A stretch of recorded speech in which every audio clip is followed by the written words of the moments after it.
Как да изпълняваме правилно клекове с дъмбели, с дъмбел в случая, с широки крака.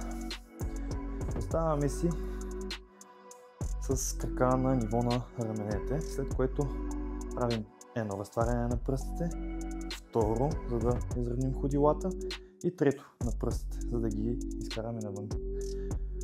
Това е широчината на краката.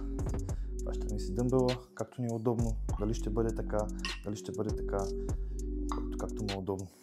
Тук изпълняваме упражнението. Клякаме максимално долу, в случая ще го хвана така, понеже ще опре в земята, като ръцете не са свити, напротив, те са отпуснати. Дъмбела трябва да дърпа тежестта надолу.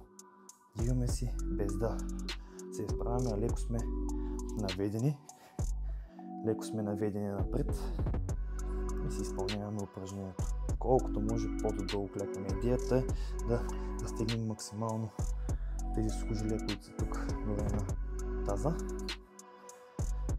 Клякаме и дигаме. Идеята е да не клякаме право надолу, а леко назад изпътваме. Т.е. по диагонал. По този начин сме сигурни, че натоварваме задната част. Тук напред. Не вдигаме с ръцете, те са отпуснати като куки. Не изправяме тялото, винаги сме леко приведени напред. В общи линии това е упражнението. Друго нещо, което е важно, при самия клек гърба винаги е прав.